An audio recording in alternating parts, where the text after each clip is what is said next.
Good evening. आज हम लोग पढ़ेंगे प्रीपोजिशन। प्रीपोजिशंस एक विस्तृत टॉपिक है। इसको हम जितनी सावधानी से पढ़ेंगे उतना ही हमारे लिए लाभकारी होगा, क्योंकि इसमें एग्जाम में गलती होने के चांसेस ज़्यादा रहते हैं। और गलती होने का एकमात्र कारण ये होता है कि आप पहले इसका थ्योरी पढ़ लेते हैं, उसके बाद एग्जाम्पल सॉल्व कर देते हैं, उसके बाद काम आपका खत्म हो जाता है। लेकिन ऐसा गड़बड़ हो जाता है, क्योंकि थ्योरी जब आप पढ़ लेते हैं एग्जाम में आकर के यह कहाँ चला जाता है पता ही नहीं लगता है। इसीलिए आज हम जो पढ़ने वाले हैं वह थ्योरी ना पढ़ करके डायरेक्ट हम ऐसे क्वेश्चन पढ़ेंगे जो एग्जाम में आते हैं। ठीक, हम थ्योरी नहीं पढ़ेंगे, हम डायरेक्ट एग्जाम्पल ही पढ़ेंगे जो एग्जाम में आते हैं, और वहाँ पे कैसे प्रीपोजिशन सॉल्व किया जाता है आज हम लोग यह जानेंगे। ठीक, तो सबसे पहले हम जानेंगे प्रीपोजिशंस का डिफिनेशन। क्या होता है प्रीपोजिशंस का डिफिनेशन? तो लिखा है ये word which shows relation between a noun pronoun with another noun और प्रोनाउन इज कॉल्ड प्रीपोजिशन। बोल सकते हैं कि a word which shows relation between one noun and pronoun to another noun और प्रोनाउन इज कॉल्ड प्रीपोजिशन। जैसे example में आप देख सकते हैं I will see you on Sunday, मतलब कि मैं आपसे रविवार को मिलूंगा।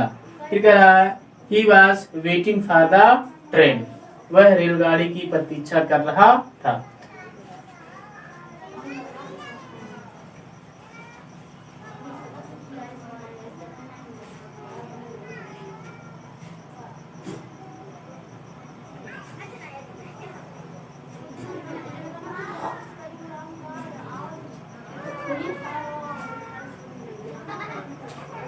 आज हम लोग पढ़ेंगे प्रीपोजिशन क्या होता है, इससे संबंधित जानकारी।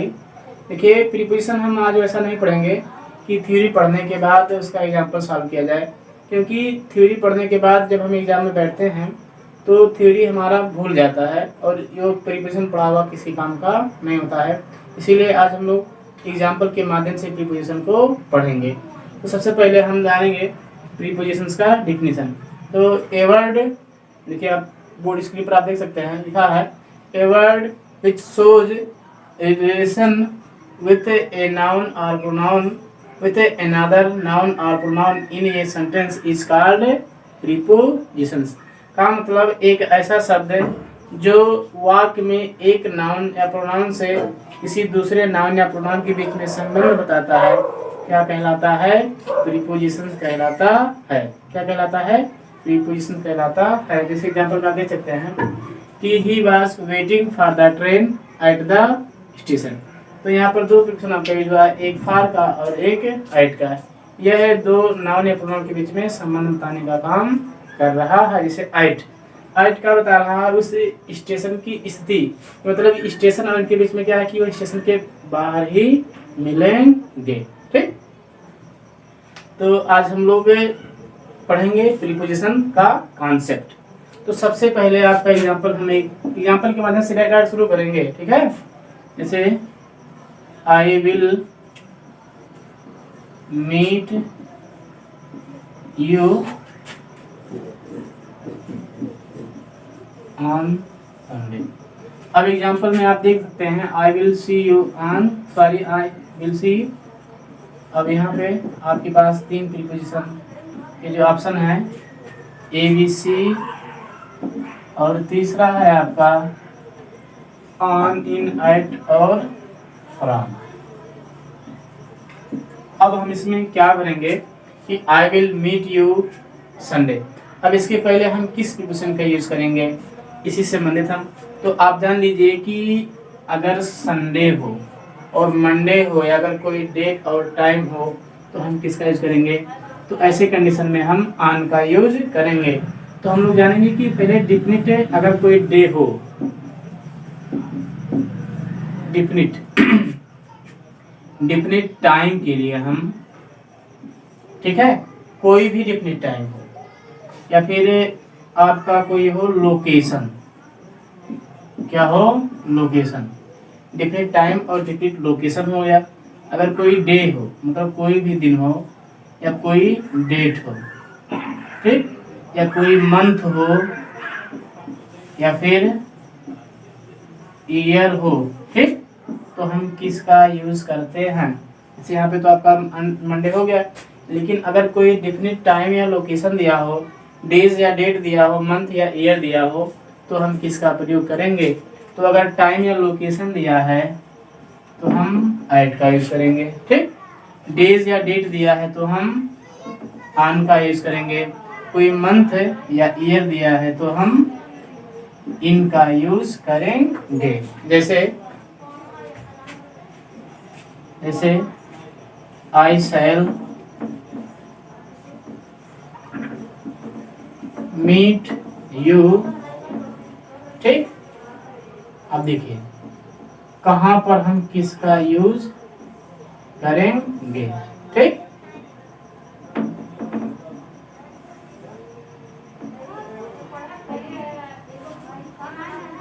अब जैसे यहाँ पर आप देख सकते हैं, ठीक, कोई डिफिनिट टाइम है तो I will meet you at at और एट का प्रयोग टाइम के लिए और लोकेशन का के लिए यूज किया जाता है। जैसे I will see you at station, कहाँ पे,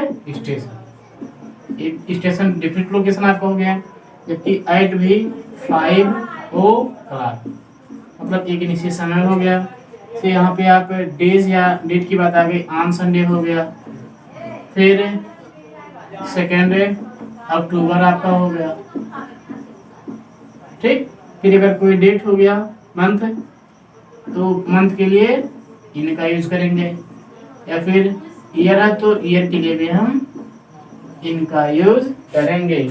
इस प्रकार अगर डेफिनेट टाइम दिया है या लोकेशन दिया है तो हम एट का यूज करेंगे। डेज या डेट दिया है तो ऑन का यूज करेंगे। मंथ और ईयर के लिए हम इनका यूज करेंगे, ठीक। अच्छा, पहला आपका क्लियर हो गया। दूसरा अगर दिया हुआ है ही, अच्छा ही क्लियर नहीं आ रहा, लीजिए से हिज फादर, ठीक, डाइड ब्लड कैंसर,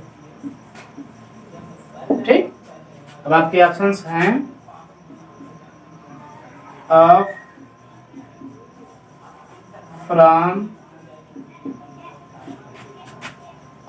फ्रॉम, और इन या फिर विथ। तो हम किसका यूज करेंगे। तो डेथ वाला जो कॉन्सेप्ट है कि मृत्यु हो किससे रही है, यह मायने रखता है, ठीक। तो डेथ अगर एक्सीडेंट से हो रहा है, किसमें, एक्सीडेंट में, ठीक, या फिर किसी बीमारी से हो रहा है। तो अगर किसी बीमारी से हो रहा है तो हम ऑफ का यूज करेंगे, ठीक। तो अगर एक्सीडेंट में दुर्घटना हो रही है तो हम इनका, तो एक्सीडेंट में अगर मृत्यु हो रही है तो हम इनका यूज करेंगे। तो इस प्रकार चूंकि ब्लड कैंसर एक बीमारी है तो यहाँ पर हम किसका यूज करेंगे, फिक्स प्रिपोजिशन ऑफ का यूज करेंगे, ठीक। ये है आपका प्रिपोजिशन का दो कॉन्सेप्ट। पहला है ये different time, location and month, year वाला। दूसरा है आपका डेथ वाला कि एक्सीडेंट अगर, मतलब अगर मृत्यु डेथ में हो या क्या नाम, एक्सीडेंट में हो रहा है तो इनका यूज करेंगे। किसी बीमारी से हो रहा है तो हम आपका यूज करेंगे। तब तक इसको आप नोट कीजिए, इसके बाद हम आगे पढ़ रहे हैं।